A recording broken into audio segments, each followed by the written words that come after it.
Last week, the General Secretary of Parliamentary Assembly of the Council of Europe, Thorbjørn Jagland, drew attention to some countries' ban on implementation of decisions of the European Court of Human Rights.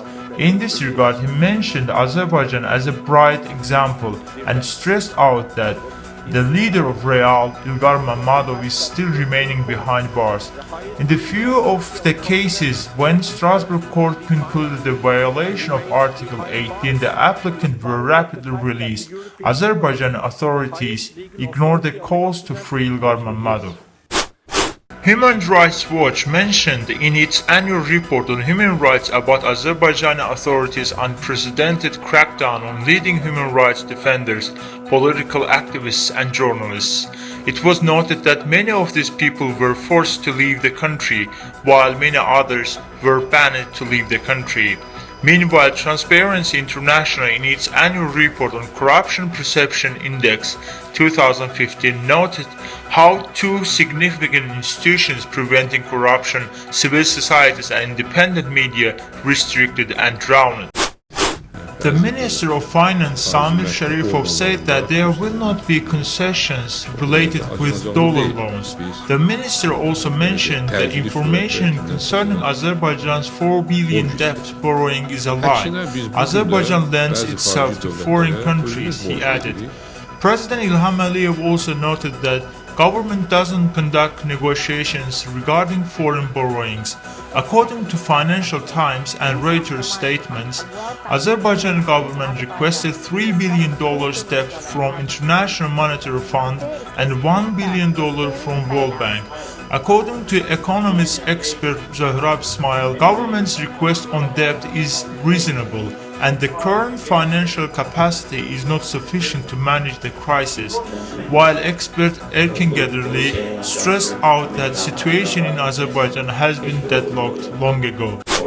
Last week, President İlham Aliyev called opposition parties AKP and Müsavat's government great disgrace for the Azerbaijani people in 1992 during the meeting with youth.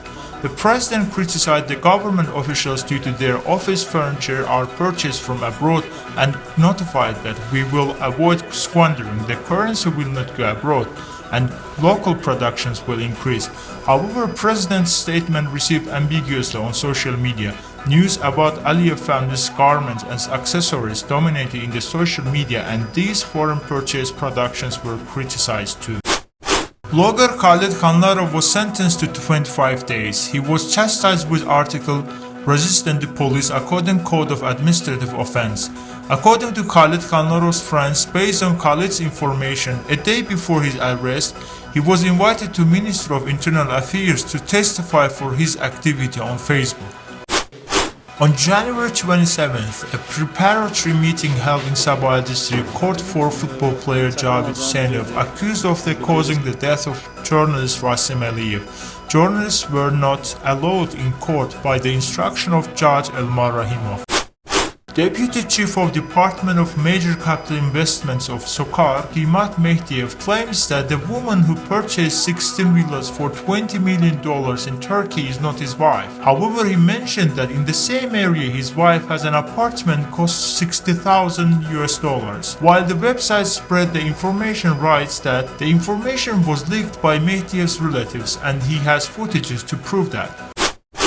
Ministry of Education and State Student Admission Commission will be merged into one institution, and on the basis of aforementioned will be established a Ministry of Education and Science, while within the government mentioned that combination of these entities will increase the corruption cases.